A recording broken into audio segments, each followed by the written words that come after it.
Sevgili KYLC kanal takipçileri, herkese merhabalar. Bu videoda sizlere biz elektronikçilerin çok sevdiği mucize bir malzemeyi tanıtacağım arkadaşlar.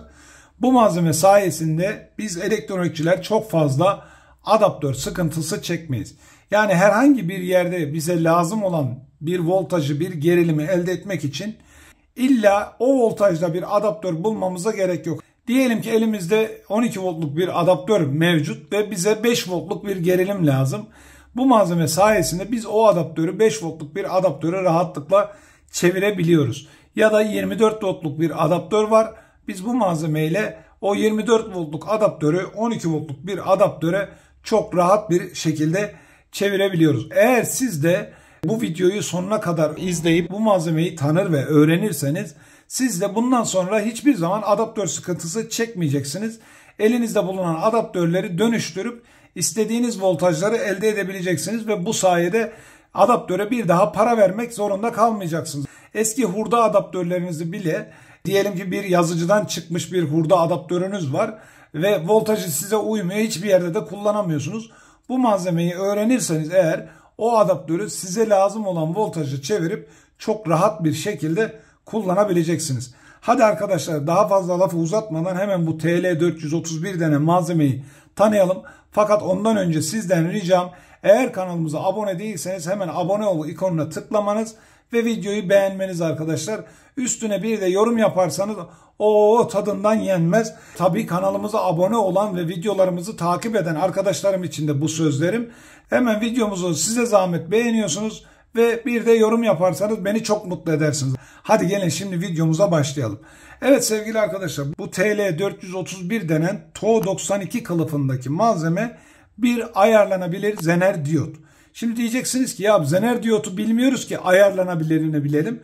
Onun için TL431'i tanıtmaya geçmeden sizlere öncelikle zener diyotun ne olduğundan bahsedeceğim. Zener diyotta fabrika tarafından ayarlanmış gerilimleri üzerinde tutup onun üzerindeki gerilimleri şaseye aktaran diyotlardır arkadaşlar ve ters polarmalandırılırlar. Bu ne demek? Diyelim ki elinizde 5 voltluk bir zener diyotunuz var. Gördüğünüz gibi zener diyotun sembolü de burada. 5 voltluk bir zener diyotunuz var ve bir direnç aracılığıyla siz bu zener diyotun uçlarına 12 volt gerilim uyguladınız. Bu 12 voltluk gerilim zener diyotun uçlarında 5 volt olarak görülür. Çünkü bu gerilim fabrika tarafından zener diyotta 5 volta ayarlanmıştır. 5 volta gelinceye kadar zener diyot herhangi bir akım akıtmaz şaseye doğru. 5 voltun üzerine çıkıldığında, gerilim 5 voltun üzerine çıktığında zener diyot kırılır ve 5 voltun üzerindeki gerilimleri şaseye doğru I akımı olarak akıtır arkadaşlar. Ve üzerinde 5 volt barındırır. Eğer buradaki zener 7 volt olsaydı 7 volttan sonra bu zener diyot kırılıp şaseye doğru akım akmaya başlayacaktı. Şimdi 5 voltun üzerinde kırılıp akım akıtmaya başladığına göre zener diyot uçlarında 5 volt gibi bir gerilim tutacaktır. Burada gördüğünüz gibi, yani burada 5 volt göreceksiniz. Ve zener diyotun üzerinden I akımı denen bir akım akacaktı arkadaşlar. Şimdi biz diyelim ki bu referans gerilimimizi, yani 5 voltluk zener diyot gerilimimizi bir güç kaynağında kullanacak olalım. Ve buradaki gerilime bağlı olarak daha önceden hatırlarsanız ayarlı bir, çok basit ve çok ucuz bir ayarlı güç kaynağı yapmıştık. Oradaki şemada da zener diyot kullanmıştık. Böyle bir zener diyot kullandığınızı farz edin ve 5 voltu ayarlı bir şekilde 0-5 volt arası bir güç kaynağı yaptığınızı düşünün. Ama bu güç kaynağını çok hassas bir işte kullanacağınızı düşünün. Yani 5.2 volt olmaması lazım ayarladığınız 5 voltun. Ya da diyelim ki 2.5 voltu ayarladınız. 2.5 voltun üzerine çıkmaması lazım arkadaşlar. İyi de peki burada kullandığımız zener diyot dış etkenlerden etkileniyor. Isı, ışık, sıcaklık gibi faktörlerden buradaki zener diyotun 5 volt olan kırılma gerilimi 5.1 oluyor, 5.2 oluyor, 4.8 oluyor. Isıyla etkilenen bir durumu var bunun. Siz diyelim ki 2.5 volta ayarladığınız güç kaynağınızın voltajını, zener diyot ortam ısındığı zaman kırılma gerilimi 5.2 volta çıktıysa sizin 2.5 volta ayarladığınız gerilim 2.6 volt olacak ve bu da sizin istemediğiniz bir durum. Ya da bundan sonra bir güçlendirici katlarınız varsa 2.6 volt olan geriliminiz çıkışta daha kuvvetli bir hale gelecek ve diyelim ki sabit 12 volt ayarladığınız bir güç kaynağınızın çıkışı 13.5 volt olacak, 14.2 volt olacak. Buradaki 2.6 volta referans geriliminizin yükselmesinden dolayı. Şimdi işte bu gibi durumlar için 1970'li yıllardan bu yana elektronikte kullanılan bir malzeme var. O da biraz önce adını andığımız TL431 denen bu elektronik malzeme arkadaşlar. Peki bu malzeme nedir ve ne iş yapar? Ona gelelim. TL431 bir ayar bacağı bulunan zener diyottur arkadaşlar. Referans bacağından zener diyotun gerilimini ayarlayabildiğiniz bir zener diyot düşünün ki sembolü de burada. Gördüğünüz gibi bir zener diyot ve bir referans bacağı var. Üçüncü bir bacak var. Aynı kılıf yapısında olduğu gibi arkadaşlar. Siz bu referans bacağından verdiğiniz voltaja göre zener diyotun hangi voltajlarda iletime geçmesi gerektiğini ayarlayabiliyorsunuz. Şimdi diyeceksiniz ki bu ısıdan etkileniyor da bu ısıdan etkilenmiyor mu? Evet arkadaşlar, bu da ısıdan etkilenebilir. Fakat LM317 ile bir akım kaynağı yapmıştık. Hatırlarsanız sabit akım kaynaklarını anlattığımız videomuzda. Orada ne demiştik? Referans bacağından gelen gerilimi LM337 hep 1.25 voltta tutmak ister demiştik. İşte aynı o durumdaki gibi TL431 de referans bacağından gelen gerilimi hemen şu şemamız görünecek şekilde ayarlayalım. Referans bacağından gelen gerilimi kendi iç yapısında bulunan ve VRF olarak isimlendirdiğimiz 2.5 voltluk referansla devamlı karşılaştırır arkadaşlar. Referans bacağındaki gerilim ne zaman 2.6 volt, 2.7 volt gibi VRF'in üzerine çıktı, hemen TL431'iniz çıkışını aktif hale getirir ve buradaki transistör üzerinden IK akımı akmaya başlayıp TL431'in anot ve katodundaki gerilimi 2.5 voltta tutmaya başlar. İşte o LM317'nin çıkışını hep sabit tutmak istemesi gibi bizim TL431'imiz de küçük bir LM317 gibi davranıp anot ve katodundaki gerilimi hep 2.5 voltta tutmak ister. Siz buraya öyle düzenekler yapacaksınız ki aynen şurada göstereyim arkadaşlar. Bakın ref bacağına 2.5 volt gerilim verdiğimizde IK akımı akmaya başlayıp çıkışımız, şuraya out diyelim.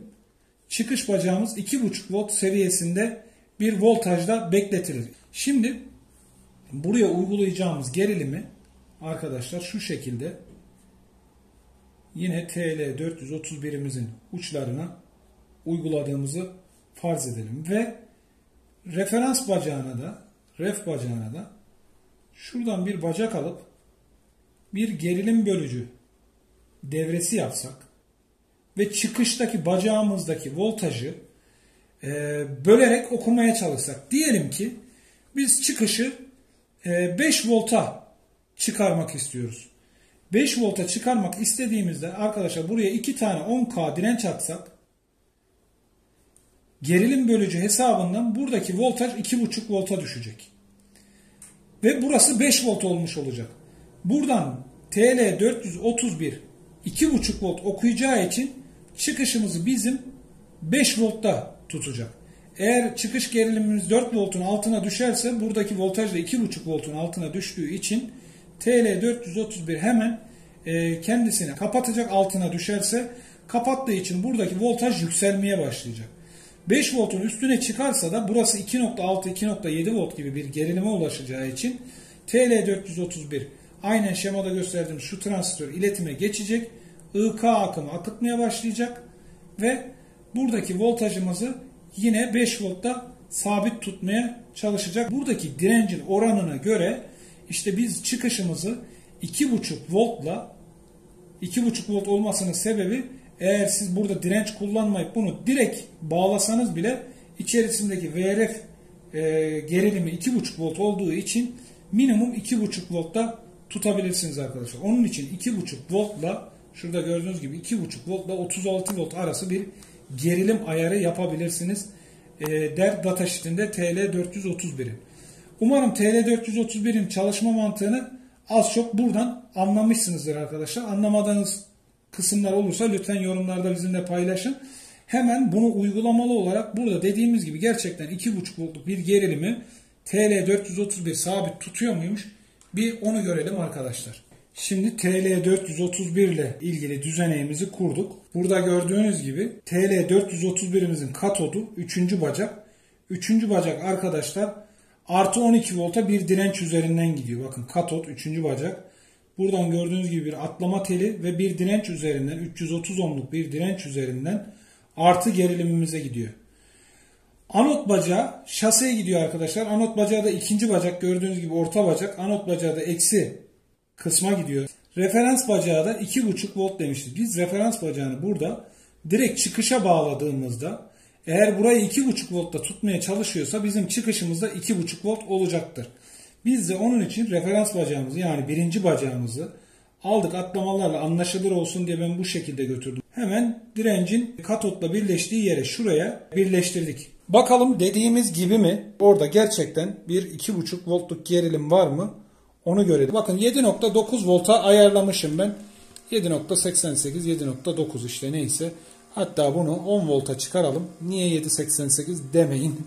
Çünkü öyle diyen arkadaşlar çıkıyor niye 7,88 diyor. 10 volta ayarladım. Şimdi bakın giriş voltajımızı ölçüyorum. Yani şu direncin ucundaki voltajla şase arasındaki voltajımız bizim. Ölçü aletimi bir üst kademeye alayım. Bakın gördüğünüz gibi 10 volt. 9,92. 10 volt arkadaşlar. Şimdi referans bacağını ölçeceğim. Şase ile TL431'in 1. bacağı. Bakın 1. bacağını ölçüyorum. Gördünüz mü arkadaşlar? TL431 1. bacağı 2,5 voltta tutmaya çalışıyor. Hemen şemada şurada bakın şurada referans bacağını çıkışa bağladığımız için çıkışımız da 2,5 volt seviyesinde olacak demiştik. Çıkış bacağımız da katot bacağı, direkt çıkış bacağımız. TL431'in hemen çıkışımız 2,5 volt. Bakın şöyle biraz zoom yapayım çünkü görünmesi zor oluyor arkadaşlar. Şimdi nasıl olsa bağlantıyı gördünüz değil mi? Çıkışımız 2,5 voltta. Güç kaynağımı da şöyle görünebilir bir yere alıyorum. Çıkış kısmı 2,5 voltta arkadaşlar. Bütün bunları evden sizin için yapıyorum sevgili arkadaşlar. Giriş voltajımı değiştirdiğimde bakın çıkış voltajımız değişecek mi? Bir bakalım. Bakın. Giriş voltajımı artırmama rağmen çıkış voltajımız 2 voltta, 2,5 voltta. Düşürüyorum. Bakın arkadaşlar hep 2,5 voltta. Gördünüz mü? Giriş voltajım 7,5, 7,44, 6,99. Giriş voltajım hep 2,5 voltta sabit. Tuttu bizim çıkışımızı TL431 gördüğünüz gibi. Çıkışı 5 voltta tutmak istedik diyelim. Hemen 5 volt için gerekli düzeneye ayarlayayım. Ondan sonra bir de çıkışı hep 5 voltta tuttuğu halini görelim. Arkadaşlar 5 voltta TL431'imizin çıkışı 5 voltta tutabilmesi için gördüğünüz gibi şu şemada hemen ne demiştik?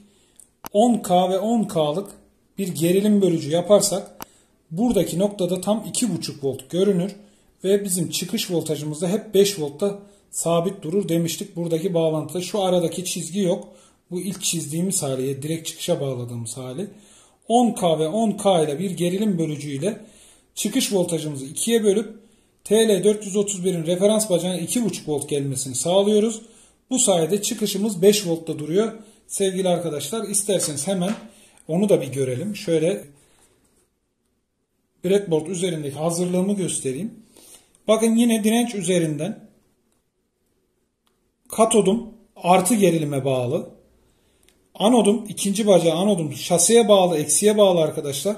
1. bacak referans bacağı da buradaki atlamayla buradaki 2 adet 10K'lık dirence gidiyor arkadaşlar. 10K'nın biri çıkışa bağlı, bir tanesi de eksiye bağlı. Aynen şu şemada gördüğünüz gibi arkadaşlar. Şaseye bağlı ve çıkış kısmına bağlı. Hemen biraz zoom yapalım şöyle ve bir bakalım.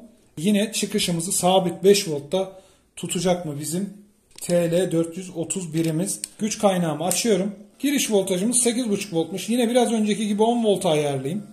10 volt. Giriş voltajımız 10 volt. Hemen TL431'imin referans bacağındaki voltajımı Önce giriş bacağını ölçelim. Giriş bacağımızda kaç volt var? Bakın gördüğünüz gibi 10 volt giriş bacağım. Referans bacağını ölçüyorum. 10K direnç bölücü üzerinden 2.49 yani 2.5 volt arkadaşlar. Çıkış bacağımı ölçeceğim şimdi. Çıkış kısmı da hemen şuydu. Evet. Çıkış bacağımızda gördüğünüz gibi 5 volt. Yani referans gerilimindeki gerilim bölücüler vasıtasıyla çıkış bacağımızı sabit 5 volta ayarladık. İsterseniz giriş voltajımızı hemen değiştirelim. Böyle 12 volta doğru çıkaralım. Bakın 11.2 volt. 12.4 volt oldu. Çıkışımız hala 5 volt. Arkadaşlar giriş voltajını fazla zorlamıyorum. Çünkü TL431'in üzerinden geçireceği akım 100 miliampere kadar. 100 miliamperin üzerindeki akımlarda TL431 bozuluyor. Tasarımları ona göre yapmak lazım. Voltajımı düşürüyorum. 7.5 volt olmasına rağmen 7.2 volt olmasına rağmen çıkışımız hep sabit 5 voltta gördüğünüz gibi. İşte TL431 bu geri beslemeli referans bacağı sayesinde çıkış voltajını hep sabit tutmak üzere tasarlanmış ayarlı bir zener diyot. Bu sayede TL431 birçok güç kaynağının geri besleme kısmında tercih edilen ve kullanılan bir ürün. Birçok SMPS'in geri besleme kısmında TL431'i görebilirsiniz. Onun için kritik ve önemli bir malzeme. Evet sevgili arkadaşlar, TL431 gibi mucize bir malzemeyi anlattığımız bu videoyu bitirmeden önce bir sonraki videonun konusunun bir adaptörün çıkış voltajını nasıl değiştireceğimiz olduğunu sizlere söylemek istiyorum. Onun için kanalımıza henüz abone olmayan arkadaşlarım varsa lütfen kanalımıza abone olsunlar ve diğer tüm abone olan arkadaşlarla birlikte bildirimlerinizi açın ki daha sonraki yayınlayacağımız bu tarz teknik videolardan haberiniz olsun arkadaşlar. Evet, biraz önce ve videonun başında söylediğim gibi bir adaptörün çıkış voltajını nasıl istediğiniz bir voltaja ayarlarsınız, bir sonraki videoda bunu göstereceğim. Bu videomuz buraya kadar. Bu tür teknik ve bilimsel konulara ilginiz ve merakınız varsa lütfen kanalımızı takip etmeyi, abone olmayı, bildirimlerinizi açmayı ve yorumlarda bilgi, deneyim, tecrübe ve fikirlerinizi lütfen bizimle paylaşmayı unutmayın. Yeni bir videoda, yeni bir projede görüşünceye dek hoşça kalın.